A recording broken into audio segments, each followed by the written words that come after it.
What's up, everybody? Welcome back to Real Estate Uncensored. This is the place where you learn how to reach people online, attract attention, build influence, convert them into ideal clients, all that fun stuff. We've got a great guest, Mike Swevis, if I'm saying that correctly, is with us. I probably screwed that up completely right off the bat. I should have asked you that in pre-show, but we'll get to that in a second.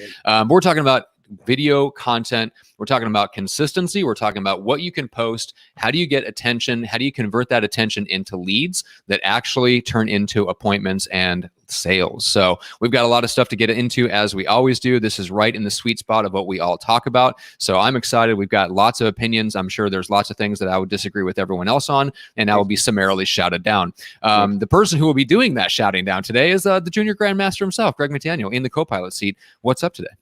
What up, homie? You've been beating me over the head like a redheaded stepchild because my audio is not on point, which I deeply apologize. I've tried multiple things, but Gene has summarily smacked me. You've smacked me. Mike has been nice to me. So fuck you, you're cool, and I'm out.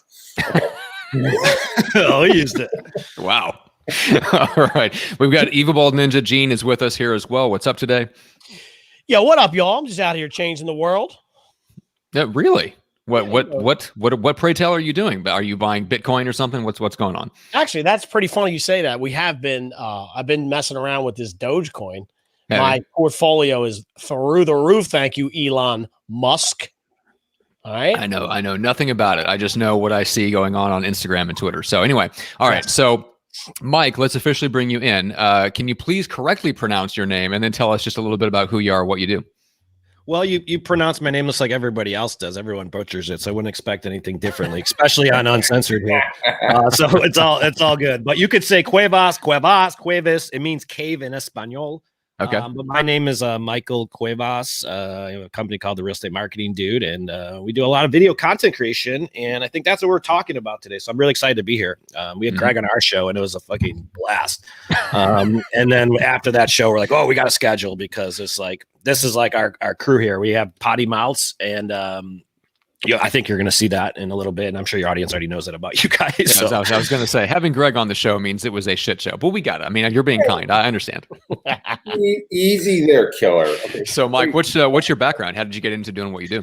Guys, I accidentally ended up in real estate. It was my college professor. I need 3 hours to graduate, and they're like, "Oh, you can make a lot of money in real estate." So those are the last 3 college elective hours I took. Graduated college, and I got a job working at a brokerage, and that's all I've ever did up until 2017. So I was an agent for about 18 years, but I fucking hated lead generation. Like I hate the prospecting side of this business. It makes me feel so gross and slimy, and cold calling, prospecting, all the old school shit that no one likes doing. I hated doing, but what we were really good at is creating a lot of attention around our brands. And before video and social and all that shit came about, this is like 2002.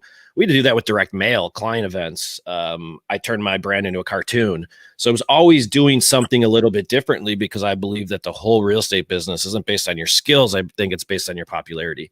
And then your skills come into play, but you have to be the first person people think of. Otherwise, you just get passed up. That's why so many people log on to Facebook and, have a dagger go through their heart after their best friend just bought a house with Greg. Not them. True story. Look at Greg. Greg's got a ton of attention in his market. Look how much deals he does, and he's goofy as fuck. And it's not because like you would think. Like on my show, I remember when Greg came on, he goes, "What were you? You had your toenails painted like green or pink or something." He picks up a fucking $2 million listing. Yeah. Like people don't hire you for what you do; they hire you for how you do it. And especially with COVID and with social, this entire business has gone from professional to personable. And that has changed night and day from 2002 when I started. You used to have to dress up. I remember wearing a suit down Michigan Avenue, and you dress up and you'd have to be with a big brokerage back then. But that was only 15, 20 years ago. The market's changed. You could sell real estate in sandals. My brand was, I was Greg in Chicago and I was selling real estate. That was my brand pretty much. Same mentality, same personality. Don't give a shit. Take it as it was. And it works. And it turns people off too, but that's the whole point. You're supposed to do that with content creation. It is. The big thing about that, Mike, is the fact that I picked up another $1.75 million listing yesterday. Dude, what were you wearing? Were you even wearing anything? Is the question. I was wearing nothing. I was bucket naked. bet. But no, sir, I was wearing flip flops. Yes, painted toenails. With cargo shorts, a t-shirt that said I have curb appeal. I was wearing the same baseball hats at barbecue, shop, place here in town. And you know what? I didn't even have to sit down with them and do a listing presentation. I just literally said, hey, you know what? I want to push the market. I want to go to 1.75. I think you can get 1.7, but we're going to push the market a little bit to 1.75. And I'm like, what do you think? She's like, I'm down. Let's go. And the funny thing is that we sold the house to her 15 years ago. And it's literally that simple. It's because people will literally get to know you because of your persona and who you are. I've never had someone tell me that, don't show up here wearing jeans and a t-shirt or flip-flops and shorts in a multi-million-dollar market. It just doesn't happen in my area. Like, do you think Josh Altman actually goes through listing presentations, guys, or any of these $1 million agents? No, they don't have to. Like, no one goes through a listing. Like, everyone always asks, hey, I need the listing presentation or I need the script. None of that shit matters. That's just noise. People, when they come over to your house, you're already hired 9 times out of 10. And the reason why I like content so much is not so much that it demonstrates that it demonstrates personality, and it's the human side of our business. And that's what people hire. If you're getting an appointment to go to someone's house, you're already halfway in the door. So you're already hired. You're going there to close the deal, but you have to get to that conversation to get the appointment first. And that's where attention comes in and why we like video to create popularity. I think it's just a giant popularity contest. And all of life is high school. Gotta love it. It is. When I was in high school, my parents would go out of town and then I would have keg parties. And then that next week or 2 months, I'd be the coolest kid in class because I had all the attention. It's the same fucking thing right now. Everybody does. College, same way. I always had the parties. I had all the attention and I was really popular. I had a lot of friends. Well, I took that concept. It's the same thing in real estate. Here's a true story. I'm sitting at a bar with my friend. We're having beers. And it's about 5 p.m., 22, and we're getting drunk. And he goes, hey, Mike, I just referred the smoking hot realtor a $400,000 listing. And when you're 22 years old, $400,000 is $10,000. It's a shitload of money at that age. And I'm like, is she hot? Wait, dude, you forgot I was in real estate. What the fuck? I went home and I cried. And I was like, holy shit, my best friend doesn't even know what the hell I do for a living. Yeah. Who else doesn't know what I do for a living? How are you going to run a referral-based business if nobody knows what the hell you do for a living? So content creation is no longer optional. It's a necessity. And I think if you're not doing it, you're going to be out of business or you're going to be working for someone soon. So let's talk about content creation. A lot of people, and we all may be wrong on this, but what is the right content creation? Matt and Gene are both vigorously avoiding this conversation as they do other things. While Mike, you and I, engage in a human conversation. These two have decided not to do that with us. We're trying to engage with the audience, Greg. We are live. What is content creation? What does that look like? Where do you start? I mean, should you be doing it every day, every other day, once a week, once a month, once a year? Should you talk about your dog, your fluffy kitty, your goldfish, your goldfish named Matt? I mean, how do you start with that? Just like we all have different fingerprints, we all have different brands. So your content creation strategy is going to be different than mine. It's going to be different than Gene's. It's going to be different than everybody's. And everybody has one because we all have a brand. That's the differentiator. People hire our brands, not what we sell. We all sell the same shit. In your market, you have access to the MLS. You're selling the exact same thing. All of us are. The differentiation in what people hire is how we do it and what they remember. So with content creation, it's going to be very obvious. So let's just use another example that'll make it easier for people to understand. We all have seen the show Diners, Dives, and Drives, or Dives, or whatever the fuck you call it. Guy Ferrari. Dude, you guys, I'm so stuck on that damn show. It's not even funny. So it's a food show, right? Now it's a broad category food. What kind of food is he creating? It's grease pit dude food for hangovers, period. You don't see him going up to the French Laundry and creating an interview on a 5-star Michelin restaurant because it doesn't fit his brand. He's the host of the show, but the show is what builds his brand because it's content that he has to create. The content that he creates is already preset. So he's covering dude food, right? Because he fits the brand. If he was covering Michelin restaurants, he'd be wearing a suit. So the answer is going to be different for every single person. So I have a guy out by you, Greg, that's got a cool show. He's a mortgage broker, and this is geographically based. I like creating a show that dictates or demonstrates or sort of hints at what the content subject matter is going to be. So in this case, I have a guy, he's a mortgage broker, and we came up with a show in the Bay Area, which you'll understand this. It's called Hella Smart. Welcome to Hella Smart, the one show that showcases on smart living throughout the Bay Area. Why? Because it's fucking expensive. So someone who needs to talk about numbers in a nerdy way can now have the excuse to do it just because he's saying hella smart. And no one's going to remember what the fuck he says on video. They're going to remember how he says it. And when he says hella smart, that's the jingle that people will remember. So think of it back to Got Beef, Wendy's commercials. You guys remember those? Mm-hmm. Oh, yeah. Yeah. It wasn't got beef or got meat, whatever the fuck she said. It was that it was a grandma in an old nightgown that people remembered. If you would have had anyone else delivering that message, that campaign is not the most successful in Wendy's history. Mm-hmm. Yep. Very It's true. like flow. It's It's like flow, 100%. right? Right. So Yeah, she's so totally. annoying. She's so goddamn annoying that but we could talk about her. We know who she works for and what she does. And then she dresses up as a man on it as well. Like, drives me crazy. But it's good. Look at remember ShamWow? Yeah. Why did Oh, yeah. ShamWow sell so many damn things? We're still talking about it. That was an infomercial from the fucking 90s, you guys. And everyone knows what ShamWow is. You go on YouTube and pull it up. How that guy, he was the Micro Machine guy, and how he said it was his brand. He's fast. So your brand, everyone scripts in a certain way. And I'll give you a different example. When I was single in Chicago, I might do a neighborhood tour. And that neighborhood tour in downtown Lincoln Park is covering where the hot chicks hang out, the restaurants, where we party at. Today, me doing the exact same neighborhood tour talks about the parks, the kid-friendly restaurants, and the schools. My brand's changed, and how I would do an interview or create content on that specific neighborhood would be dependent upon my fucking brand. The reason where people mess up on video is that they start doing video to check a box. It doesn't enforce their brand. And that's when you look awkward on it and you have zero body language and you're talking about real estate market updates in front of a whiteboard. Okay, let's talk about that really quick. I want to break that down. When you say awkward, I want you to break that down. What would awkward look like? I mean, it does look like Matt, it does look like Gene, and it does look like me at different times. We all, do things in content that we may or may not be completely comfortable with. So how do we identify, and Mike, probably you too, how do we identify content that might not be the right content for us to talk about? Well, if you're not smiling in it, that's not the right content, period. You have to be having fun what you're doing. Otherwise, you're doing it the wrong way. It's not about, and here's why. Let's just go back to how people communicate. The video is not a lead generation platform. It's a communication strategy that has a lot of impact. And that's, if you approach it that way, it's different. So I'm not focused on conversion. I'm focused on attention. And the only way I'm going to get attention is through authenticity. So if you had me, I'm not scared to get on video. I think everybody knows that by now. But if I were to get on video and you had me doing content on cooking, I'm going to have my arms to the side. I'm going to be like, what the fuck am I doing here? Because I don't like talking about cooking. So I have to be excited about what I'm talking about. So when communication on video is presented, here's how our brains actually work, is 90% of it's based on body language and tonality. That only happens when you like saying what you're saying.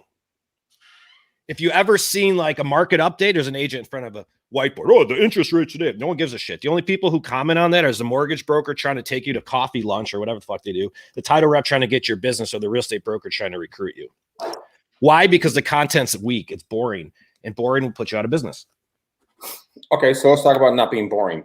What would be something in Matt and Gene? Matt, I know, Matt, you have a lot of things to say. I see you sitting in the background. Oh, hi, Matt. Oh, hello, Matt. Mm-hmm. When it comes to content creation and everything else, and how not to be boring, and Gene, the same thing. I mean, I think what Mike is saying is so incredibly powerful. I mean, your body language will speak volumes in regards to how interested you are in whatever you're going to be talking about. So, Johnson Face, how is something that has impacted you when you and I have worked together, when I'm excited about something? Wow. What kind of a convoluted question was that? I have no idea what that was, so I'm just going to ignore it. And I'm just going to talk. I think he was referencing that first time. Remember that one question, like, when did you guys all hook up? Yeah. Maybe. Yeah. I don't know. I have no idea. Yes. I mean, first of all, authenticity wins. I think it helps because I see everything through the lens of introvert, extrovert. Look, if you're an extrovert and you show up on video, you're going to be more extreme. Your personality is going to come through with more force. Video is going to be easier for you, period. End of story. Right. Yep. So if you're an extrovert, just get on fucking video and just be an extrovert. Good enough. If you're an introvert, that's where things, I think, get a little bit more. You have to be very intentional and strategic about what you say, because Mike, you pointed out, like, if you don't resonate with what you're saying, if it doesn't feel authentic to you, if you can't get enthusiastic, if you're not smiling while you say it, it's not going to work. And you're absolutely right. I think introverts of all people have the hardest time faking it. Right. Mm-hmm. If I have to get on video and talk about something I don't want to talk about, it's very obvious. And Greg, you've been on shows where I was not happy to be there. And I'm like, we had a guest that I did not agree with, and I do not enjoy those at all. And it's very obvious, and I have a hard time hiding it. I cannot hide when I'm unhappy. I think a lot of introverts are that way. So you do have to find the content that you're excited about. And Mike, you talked about not just doing content to check a box. Look, if you're passionate about the market update, then it's not going to be boring. If you're doing a market update just to do it, yes, it's going to be boring. But if you're actually bringing people information that you're excited about for whatever reason, then it's not going to be boring if that's authentic to you. I think it's hard for people to find, especially for introverts, to find what that is that gets them so excited that they are smiling while they deliver that content. You know what I'm saying? And that's where working with someone like you helps, because you can help get into their head, crack open their skull, and figure out, what do you love to talk about? Oh, I love to talk about wine. I'm going out to a wine bar 4 nights a week. Great. Talk about that. And I don't think people realize, how do you connect that to real estate? But it's better to find something, especially if you're in real estate and people understand what you do, it's better to find something you can talk about and be authentic about, and just at the end tack on the fact that you're an agent, than it would be to get on and do a market update. So 100%. There's a lot of questions there. Let's unpack them. Introverts.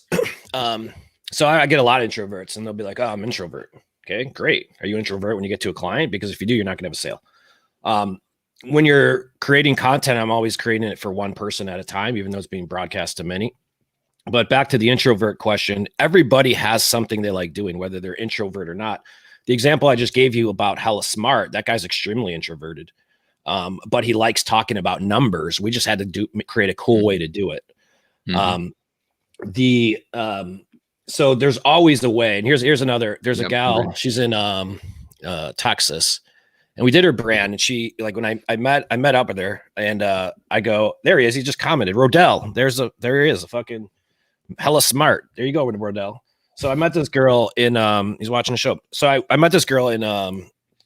We branded her, right? And she's an extreme introvert. Okay. So I find out what the hell she does and what she did before she got into real estate. She's a licensed therapist. So now she's your real estate therapist. Mm-hmm. She likes talking about real estate. Okay. So it's okay to talk about real estate. You just have to make it fun. So we created a show for her called House PhD, because a therapist would have a PhD. And now she could talk about the science of real estate in her way. And people will remember it because she should be doing it wearing a white coat. It's how we do it, not the what. The wine example, perfect. We had a gal, and she gave a how to sell your house, how to market your house the right way, and she just used examples of wine bottles. One was a really high-end wine, and she was talking about positioning. This one has a wax seal. That means it's worth $100 more than the one that doesn't. So there's always a way to tie it in the story. If you're a chef, do your market updates in the kitchen and have salt and pepper shakers as analogies. There's always a way to tie it in for entertainment. And it's not the content. That's what people say. Like, where's the script? I need the script. What do I say? It's not what to say. We know what to say. The scripts are the same throughout the country. The people delivering them individually is what's different. Yeah. I got so many questions. I have so many questions. First question. Do you think that the ShamWow guy, you remember him because of his pitch, or do you think it was because he was beating up prostitutes in South Beach? Did that really happen to the ShamWow guy? You don't remember? Yeah, you don't remember that? I don't remember that. No, I don't. Oh my God! Yeah, there was a mugshot of him. He was all beat up. Apparently, she bit his tongue off or something. I remember him from the way he said it, but I do remember when Pee Wee Herman got caught in a porn theater back in the day. And Pee Wee Herman, though, look at that example. How did he? And he had the gray suit with the damn red bow tie. Yep. That was the brand. It was how he was saying it. I have no idea what the hell he talked about.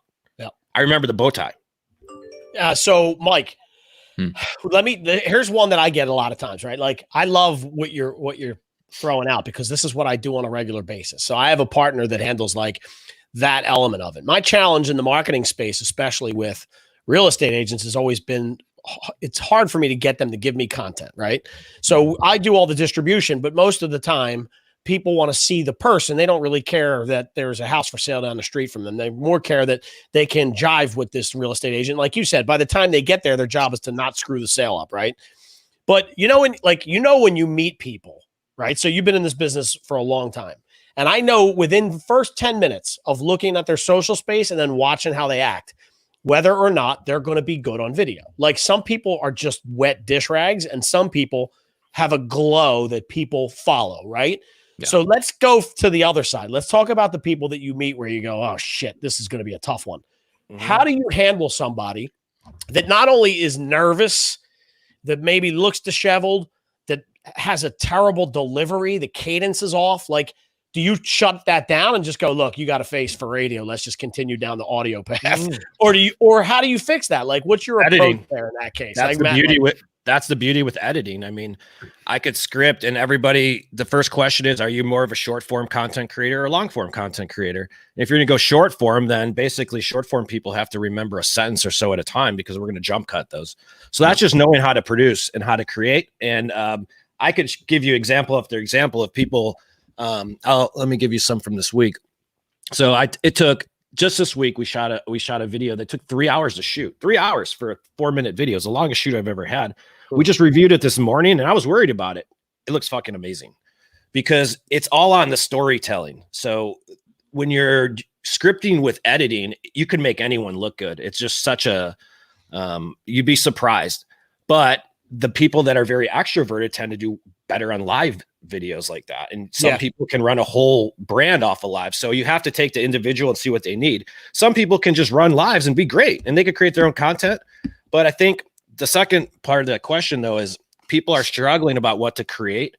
And the reason why we like creating a show is so it takes the attention off of them and people naturally script better that way. So if I have a show about me, I'm like, what the fuck am I going to talk about? I don't care about myself. I don't want to talk about myself. Nobody wants to talk about themselves. But if I have a show called the San Diego Transplant, that defines what my job is to talk about. Mm-hmm. Does that make sense? Yeah, no, it makes total sense. And I love this. Like, I love that it seems to me like you have a hook. Because that's where my specialty is when I jump on board with some of my clients. The creativity level is what I think separates me from other people. Like once I get to know you really well, I'll be able to spin the message based off of what you do. And I find too that if it's something like for let's just go back to the wine thing.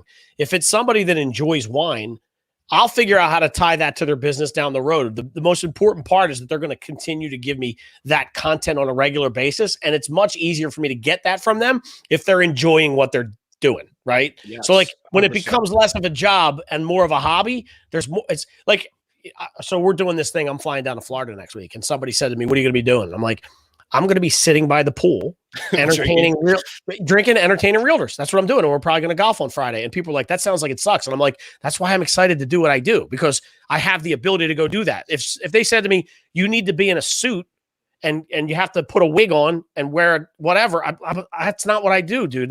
It would be very uncomfortable for me. So the fact that I can wear this blue shirt by a pool with flip-flops on and still do what I do is an amazing thing and makes me come back more and more. That's your uniform. That's my uniform. Well, actually, if you know me, my uniform actually is a black V-neck. I have 500 black, and everybody makes fun of me. You should wear black more often. But this is out of character for me. Here's one of the things I see a lot of people get is that they either think they have to talk about themselves to prove themselves, or they think they have to talk about real estate.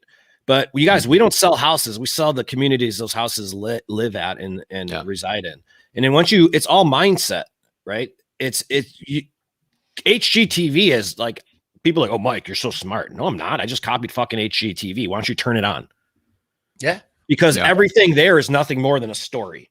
And when we start storytelling, that reminds people are consuming that content. What people don't want to do is talk about real estate all day round. And that's where a lot of people fall on their face. So here's why. I don't talk about real estate with my friends all the time. I'm going to go golfing in about 30 minutes, and I'm not going to talk about work for the rest of the day, because if I did, my friends would stop asking me to go to golf with them on Friday afternoon. So you can't talk about work with your damn database either. Otherwise, you're just constantly selling them. You need to be reminding them what you do, entertaining them in between, and just remaining on top of mind so that when and if they need your services or they know someone who do, the first person that comes to mind is your fucking name. And it only happens when you're all over the place. Yeah. Yeah. Dude, you're everywhere. That's what we go for. The dude, you're everywhere. Yep. Mm-hmm. Omnipresent. So if I'm curious because some of these are lead-ins. Like I do a lot of this stuff. So like I love to hear other people's takes on. I'm always trying to get my bag of tricks better, right? So for the agent that's like, all right, this dude Mike's slick. Somewhere down the road, I definitely think I could use him. But for now, because of my budget or because of whatever it is, my expert level, whatever, I want to do these on my own. Are there any tips, tricks, tactics, equipment that you would recommend right out of the gate? Like if I was consulting with you and I said, I want to do this on my own for a year. If it works and I make money on it, I want to call you and you can do it for me, right? What are like 2 or 3 things you would absolutely say I need to do right now? Well, just reach in your pocket, take out the damn cell phone, one, and that's all you need. So I'll share with you what I did before I started doing like production style videos. This is an easy strategy anyone could do.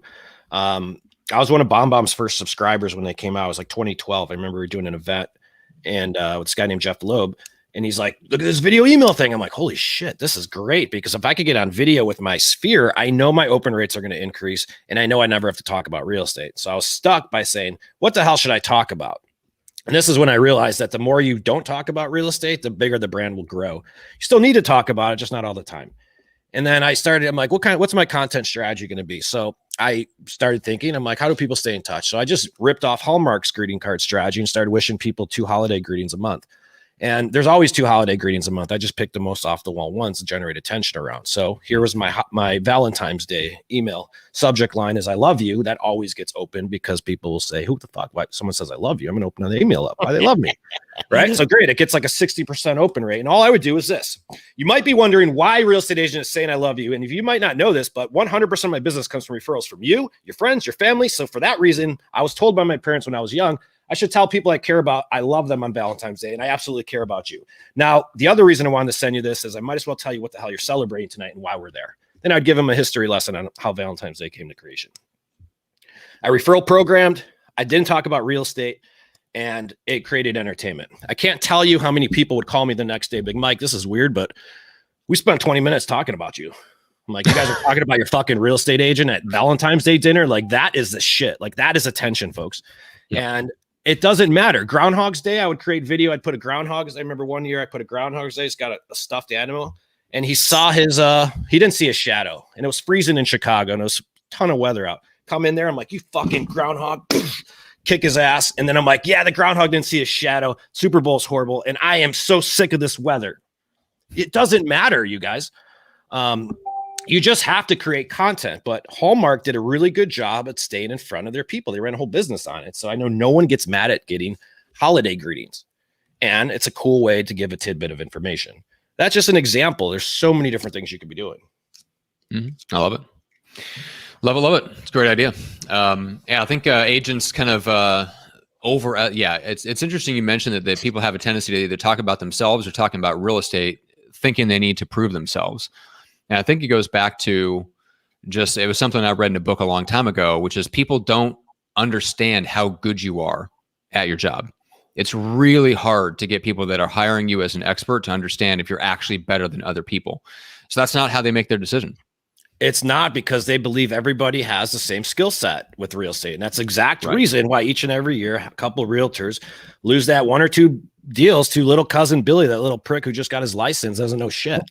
Or Aunt Susie, the blue-haired realtor that's been in the business for 20 years, but yet she doesn't even know how to put a lockbox on top of a property. That's because blood is thicker than water, which tells you that relationship trumps all. Yeah, 100%. That was pretty succinct. I never heard it put like that. I agree with you 1,000%, but that was, that's pretty good, dude. That was good. Yeah. All right. So what's the frequency? So you're trying to stay in front of people. You want to give people the sense that you are everywhere. But obviously you want to be, out there actually talking to clients, closing deals and all that stuff. So what's a good content plan for one of your clients? How much time are they spending, producing video versus, let's say, posting, promoting, engaging, and stuff like that? And then I want to ask you about engagement in a second, but let's just talk about the content production side. How much time do you want your clients to spend? Good question. I don't think it just depends on what you're using video for. So like if there's different ways to use it for referral marketing and building your brand, you don't need to do more than 2 a month. It's not about more content. The biggest question we get is, hey, I'm gonna do 8 videos. I'm like, you're gonna be fucking tired. I'm gonna be tired. Like, what do you want? Why do you want to do like Greg has literally uttered those exact words. I'm tired, man. Like you're already making, I don't know if I can work with you. It sounds like too much work. Because it's more impact. Your clients don't care how much videos you create. And with ads, you could stay in front of them really easily. So it comes down to budget. The more content you create, the bigger the buzz your brand's going to grow. Some videos will do better than others and vice versa. But it doesn't matter, because if I'm looking at it's not an annual marketing campaign. It's a monthly campaign times 12. It's a lot easier to get your head around that. And once you have that, it's just a matter, okay, the concept's the same. If I'm going to start a video series, what are we listening to right now? We're on a podcast. You guys created a show called Real Estate Uncensored. You created a logo for Real Estate Uncensored. And then you created a publishing schedule for Real Estate Uncensored. What happens if you guys stop publishing on Real Estate Uncensored to your audience? People stop listening. Real Estate Uncensored is the excuse for you guys to remind everyone what you do. Am I wrong? Sure. We need the show to tie it together. Mm-hmm. So the show, instead of creating a podcast, though, treat your video series as the exact same thing, because that's what it is. A podcast is tough for a real estate agent to take it off into a local market. You guys have done a killer 100%. Job. It's a tough medium. This is exactly not what we do. Yeah, like our podcast is aimed at agents for that exact reason. I taught Greg years and years ago out of doing a version of Real Estate Uncensored for the general public. I haven't seen it work. There's 500 viral marketing clients who had do a video series, and all of those videos are turned into podcasts. None of the general public knows they exist because they're not looking for real estate content on podcasts. It's a very tough way to go. But the concept of a local video series is identical, though. Yeah, the video series does great when it's on YouTube, when it's on social media. Yeah, 100% agree. So if that answers so twice a month, so twice a month you can do that. I want to get into the using ads to boost that content, because most people we're so ingrained in the real-time content, real-time engagement kind of Gary V paradigm that, I mean, Greg, even your first reaction is, great, let's do more, right? Let's do something every day, live every day, right? And Mike, you pointed out you can use ads to stay in front of people, same piece of content. So explain a little bit about what you mean by just using the ads to kind of boost that content. So if let's just say I'm doing 1 video a month. When I distribute content, it's going on my channel, on my YouTube channel. I'm video emailing that video out. I'm posting it organically to all my social platforms. And the reason why I like running ads to like my database, my custom audience of cell phone numbers and email lists comprised of people that I expect to send me referral business, is because your personal page reach on your Facebook is only going to be like 18 to 19%, which means 80% of our potential business isn't even seeing our shit. Mm-hmm. So with Facebook, it's a lot of changes have occurred. I don't think Facebook's much of a lead gen platform in the real estate space. At least you can't even target anyone. So how the hell can you lead generate? What you can do is retarget. And if you have a custom audience, I like uploading that to Facebook. Just hit the big old blue boost button, guys. This isn't rocket science. That you're not trying to squeeze a lead out of your database. You don't need to. You just need to stay relevant. Hit the boost button to your custom audience each and every time. Spend $5 a day, if that. And do that based upon the frequency in between videos. So if you're doing 2 videos a month, boost for 14 days. If you're doing 1 video a month, boost for 29 days. And then you rinse and repeat. You rinse and repeat.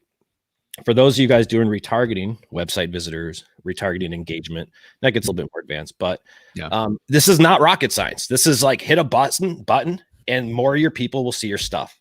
Mm-hmm. 10 to 15% of the people who see your stuff, they'll be moving this year. Most don't know it yet.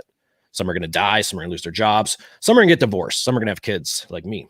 But 100% of them have a referral for you. So if you market your sphere in your database for their referral business, that's the mindset. You'll naturally get their direct business as a result of that. Yeah. And like I have a friend of mine that ran all kinds of ads for clients, and that's exactly what they found. At the end of the day, that worked the best. And it was insanely how you can generate super low quality buyer leads on Facebook. And it's the best way to, like, if you have agents on your team that just want leads and they don't really care about the quality, it's the best way to keep them happy. Just give them a bunch of Facebook leads. Totally. So that's become very popular in the team world as, hey, we generate leads. You get 100 leads a month. It's like, great. They're all from Facebook. They all have no search intent. Right. But in all that experimentation with ads, they found the best thing to do is just, like you said, you upload the emails of your database. You tag your website visitors, and you just build a basic retargeting audience. That's not that hard to do on the back end. And then you just boost your existing content. Video content is best. You boost it to that audience. It basically does the job of what Facebook used to let you do for free, which is if you had a bunch of page likes, those people would see your content. Well, now it's on a page, it's 1 to 5%. I'm surprised on a personal side, it's 15 to 18. I wouldn't be surprised if it's lower than that. Basically, Facebook is saying, hey, you're not going to reach 90% of the people that follow you unless you pay us. It's like, okay, great, fine. Show me where to all right, take my credit card, whatever. Let me put my content in front of the right people. Because exactly, you pay $150 a month, and the people that already should be doing business with you, you're making sure that you're staying in front of them. I was talking about this with one of our other previous guests, Zach Hammer, Real Estate Growth Hackers, and he was just saying, like, he reread Ninja Selling, right? Larry Kendall. And he was talking about just like the reminder of how powerful a very small database can be if you realize that 15% of them are relocating every year, right? Yep. Yeah. And we completely take that for granted. Because we're taught to go chase business. 78% of people will close with the first agent they meet with. These are NAR stats, you guys. And it's just a numbers game. It's just a different way to look at having conversations. When you start creating content consistently, you're just going to have more conversations than if you don't. It's what you do with the conversations that you have. And you got to realize that 1 in 10, 1 in 15 of the conversations you have, whether they're reaching out to tell you about their new dog or ask you to go to a baseball game, they're moving. Like, it's just mathematically possible. So you could literally look at your Facebook list and determine how much business is in there. The only time this doesn't work is if people don't like you guys. And that's nothing anyone can help you with. You're in the wrong damn business. That's so true. Yeah. I was going to say, if you're not getting business from your database, either you're doing a horrible job of talking to them, or you are talking to them and they just don't want to hear from you. See, what we're getting at, guys, this is just farming. We all understand farming. Farm your database. Farm people with video that you already know versus trying to knock on doors of strangers you never even met. And watch what happens. Here's another thing I'll throw out there. I have people, Mike, what should I do? I got $2,500 a month to spend on fucking lead generation. Where should I spend it? I go, well, how many people do you have on your direct mail list? I'll say 100. Like, great. Divide the $2,500 by 100 and buy them a gift and watch what fucking happens. Interesting. The money's always right in front of us. Yeah, as opposed to going and doing 2,500 into Zillow ads or something insane like that. If you go out and you gift somebody, like if you went out and you just grabbed one CEO and bought him a $2,500 sauna, I'm sorry, that dude's going to eventually buy a $3 million house from you. There you go, Greg. That's my goal right there. That's where your next $1.8 million listing came from. I think we just branded Greg's permanent closing gifts now. Greg is permanently buying saunas for people in the San Francisco. That's right. Handing them out. Putting saunas out like they're candy. I could do saunas, but what I'm going to do actually, instead of saunas, I'm going to move them anywhere in the lower 48. I'll move them for 100% free. It'll be on my dime. And so you get a sauna, a barbecue, a security system. What do you want? But I mean, that is a branding thing, 100%. Like, no jokes aside, I mean, the sauna thing doesn't sound too fucking bad. I gotta tell you, sit my chubby ass down in a nice warm sauna and work off some pounds like Gene does and like Matt does. Matt needs to work on his body. We all know that. So. Oh, look at us. That took a very terrible left turn. How did we get on this subject? If you guys can't see this, you guys see Gene just dying laughing over here. You're nuts. You are nuts. God. It's like that movie. It's like that movie Wrong Turn. It's went down that path. The reason why I pick on Matt all the time, because this is what Matt thinks about himself, and this is kind of what we all kind of know about Matt. But it's okay. We still love you, buddy. I have never run more than 4 miles in my entire life. Yeah, I don't like to run. So believe it or not, yeah, I sprint. I do not do long distance running. Absolutely not. So yeah, I do look like that guy. If you made me go out and just run for 5 miles, I would die. Dude, I jog. I don't jog. I jog, which is a very, very, very, very, very slow version of running. Oh, okay. And I jog. I thought it was halfway between a dorky power walk and a jog. Yeah, isn't that just called power walking? Yeah. Dude, okay, here's the funny thing about that, Mike, is that my girlfriend actually makes fun of me because she's actually a runner, and she'll run up next to me, and she'll power walk next to me when I'm jogging, and she'll just be like, "So, how's this feel?" I'm like, "Shut up." But she really does do that. It's horrible. That's funny. Too funny. Oh, I love it. There is. I want to give a shout out to Anastasia. So she's got an episode going a couple of hours ago. She went live, and she's like a fan of the show. She started listening to Real Estate Uncensored a couple years ago, and she's a musician, right? So she started a show about creativity. And she interviews people, kind of in and outside of real estate or in adjacent industries or whatever that are also artists, writers, musicians, whatever. So I was like I think I was the second guest on her thing. But it's a great way to kind of, it gives her an excuse to go live, talk with her database, but she's not talking about local real estate. She's talking about creativity, right? So that's something that is very important to her, and it's a part of who she is, and it's part of her background. So I just wanted to give her a shout out because it was a great idea. She kind of ran the idea past me first because she had a couple of different ways that she could go, but that's a great way. She's hitting a couple of birds with one stone. She gets to keep in touch with her database, but she's also building a bit of an audience in the real estate side too, and she can potentially recruit to that into EXP in her case.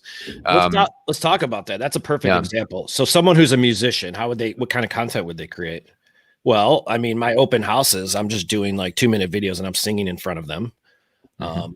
I'm probably doing a community series, always focused on music entertainment for the week. That could be Friday lineup or something like that. She could theme it all Friday vibe, weekend vibes, and just talk about the musical scene each and every month.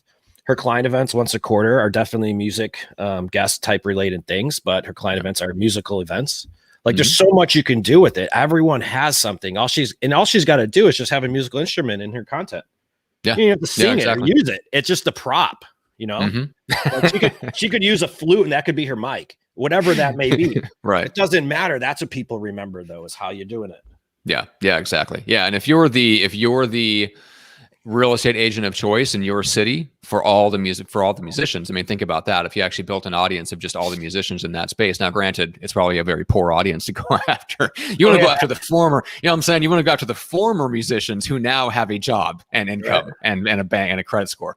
But anyway, if you were the agent of choice for the people that used to be a pro musician that now work regular jobs, they're gonna vibe with you more. It's going to be easier for you to get attention. You're going to be instantly likable. They instantly feel like they have a connection. You have a shared background, shared side passion, and a hobby. And that's all that people need to make it. That's all that you need to tip the scales over other agents, right? Because most other agents don't want to talk about their quote unquote private life.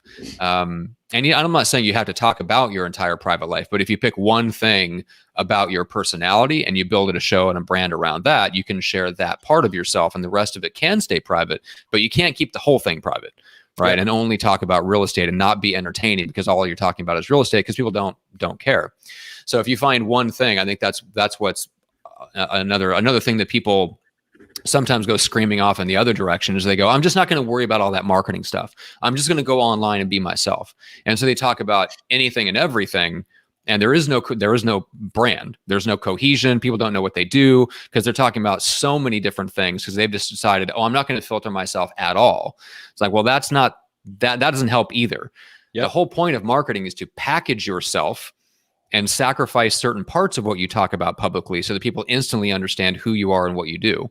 So pick something that you can talk about forever, right? Talk about that all the time, mix in a little bit of real estate, 80-20, but leave the other parts of you for behind the scenes. This is why, like, I've had to explain to people, why don't I talk about all the books that I read, right? Because I could talk about that all day long. So because that doesn't reinforce Microfamous, reinforces somebody else's book. So I could talk all day long about what books I read, but that doesn't do anything for my brand.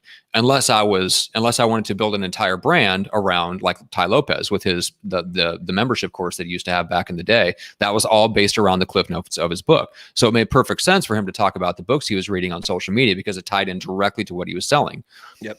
But that's if I'm doing what I do, which is podcast production for coaches and consultants, me talking about all the books that I'm reading, that might interest me. That does nothing for my brand. So I don't talk about it publicly, right? And I think that's, people have to understand, like working with someone like you, Mike, is where you can explain that to them and say, hey, let's build a show around something. Give me the list of all the stuff that you enjoy, but we're going to pick out one thing and we're going to build the show around that thing so that you have a reason to be memorable. Correct. Everyone has the one thing too. That's it. You said it on the head. Something. It's what is the one thing for you? I'll leave one more thought. I just thought this was a good example. So this dude calls me from Portland. He just scheduled a call. I'm like, what's up, dude? He's like, I listen to the show. Cool. He's a tennis player. So I was just like giving him some free advice once in a while. We do that. And he's like, so how do I do the show? I just can't tie it in. I'm like, so what kind of tennis player? I'm a pro tennis player. The guy that ends up, he eats and breathes tennis. So I'm like, well, the name of your show is now called Serving, insert neighborhood name. And he wants to do food and whatnot, but he wants to tie in a tennis personality. So I go, you're going to go ahead and get your show mic, and then you're going to make the top of the mic a tennis ball, and you're going to talk into it. And then you're going to wear a tennis shirt on every fucking episode. And that's the one thing people are going to remember for you. And he's out creating content this weekend on it. So there's such a good niche too. Holy cow. That's just a guaranteed stream of $2 million listings. Yeah. It's all leisure. So he's going to be covering he's all going to be covering like the golf places and the things to do that, because that's what he does anyways. And it's really always the brand. When you're smiling on video, there's two things that have to happen. And, you hit it. One, you got to be smiling while you're doing the videos, but two, you got to get your first hater. And once you do, you hit it right. Yeah, that's it. We love our haters, man. We love our haters. Wait, Greg, do you have any of our hate mail that we can read? Our mean tweets, our mean reviews? I do not. But man, give me 10 seconds. All right, yeah, exactly. Let's give Gene 10 seconds. All right, so Mike, where can people go to hate on you? What's your you can hate on me on my Facebook page, my YouTube page, or Instagram handle. You can just find me if you guys want to check out some of the stuff you're doing. It's realestatemarketingdude.com, realestatemarketingdude.com. That's also the name on all the handles if you want to search us on social and see what some other agents are doing. But thanks for having me, guys. That was a lot of fun. That was fun. Greg, how do people reach you? They're going to call you to book a time. It's 402-551-1112, 1112. And so, just reach out to Matt. He'll book a time for us to hang out. But if you actually really do want to hang out, feel free and reach out to me at 925-915-1970. That's actually a real number. And this is surprisingly how little I've talked on this entire show. I mean, I know. And I find that outrageous. It is outrageous. And this is what I'm going to do. Goodbye, Matt. Okay. Now he's back. I haven't talked at all in this conversation, and I find that outrageous. Oh, man. All right. So, and just so people understand, the reason that you should talk to Greg is twofold. Number one, Greg just likes to help. So he's a big softy, and he will coach you, and he will guide you, and he will motivate you, and he'll give you a good solid kick in the pants if that's what you need. But more specifically, if you're interested, if you're thinking about moving brokerages, if you're looking at your numbers going, why the hell am I paying this brokerage for an office I can't even go into? Or the next time something like this comes around, they're going to board that office shut with plywood, and I'm basically paying for an office that I can't use. And you're looking at going, you've already had to go virtual anyway, right? And you want more support and more community and more resources. And maybe you want to get in on that offer where you can tell your clients that they can move you can move them cross country for free. That's what we're building with EXP, right? So reach out, get on the phone with Greg. He'll explain it, break down the details, go over the numbers. The numbers will make sense. The numbers pencil out. It makes sense to move to a brokerage that was built for this environment that we now live in, where at any time, your office might be shut down, or they're going to start letting leases go, right? Physical offices for agents, in most cases, we're finding out they weren't essential to begin with, right? Especially if you're motivated, right? So if you want to save the money and get into an environment and a company that's actually built for this age, talk to Greg. How's that, Greg? We're going to take that. We're going to use that as a snippet and as an ad from moving forward from this point. But yeah, guys, hang out with me. Give me a call. You guys got my number. We got the evil bald ninja. How does the Volpe get contacted? I'm not doing it unless you say it right for once. Go ahead. It's been a long time. Don't make me start reading 1-star reviews. Shut the fuck up. Just read them. All right, ready? Wait, hold on. Maybe lose. These are gold, dude. These are actually gold. Here you go. Ready? Idiotic, profane, unprofessional, and I found no useful information. That was one. Here's another one. This one's pretty good, though. This is someone stated, quote, the Beavis and Butthead of real estate. Their fourth grade vocabulary mixed with a punk-like behavior is embarrassing to our industry. This podcast represents the worst possible representation of our industry and should be reported to the NAR. The NAR hasn't done shit in 25 years. You think they're going to fucking start right now? Yeah, exactly. They're not even to keep all agents from being reclassified as employees. That should be their one and only job, is to not fuck that up, and they will fuck that up. Yes. Listen, Thank you, NAR. When I called the NAR to report the podcast, they said, "We got bigger things right now. We're worried about this guy that keeps leaving hot tubs on people's porches in the San Francisco area." That's what happened. That's the response I got. I said, "Oh, I'll call back later." Oh my God! All right, let's wrap this up. That was awesome, though. I love the mean reviews. You know what? To all my haters, and to all Matt's haters, to all Gene's haters, to all Mike's haters, you know what? We love you guys. Thank you so much, and gals, for being such douchebags. And we hope you come back. I hope you fuck yourself. And I really, really hope you have a horrible fucking day. But you know what? Keep listening to the show. Wow. Jesus. Goodness, not pulling any punches. All right. I'm pissed in your Cheerios, Mike. Throw a little bow. Let's do a blue bow around this episode in honor of Gene breaking from his usual routine. Let's do a blue t-shirt type of bow around this episode. Let's wrap it up. Let's do it. Not your call. That's my job. I picked out the color. That's my job. All right, fine. A blue bow. There it is. Not blue balls, blue bow. I want everybody to understand that there's a big difference and sometimes in people's different lives. But you guys, we love you to pieces. Thank you so much. And as our friend Keith here goes, earmuffs, because he's like, holy shit balls. But you guys, thank you. Actually, hold on. What Keith said was eat muffs, by the way. Eat muffs? Oh, eat muffs. He didn't say earmuffs. He said eat muffs. What the fuck are eat muffs? What are eat muffs? I don't even want to know. That's for next week. Okay, this is going down the wrong rails. Wow.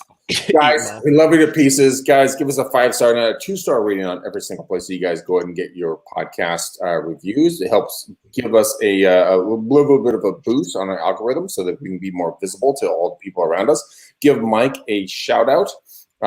Give Gene a shout out. Give Matt a shout out. You don't have to give me a shout out. But I love you to pieces. Until next time, peace out, ninjas. We go!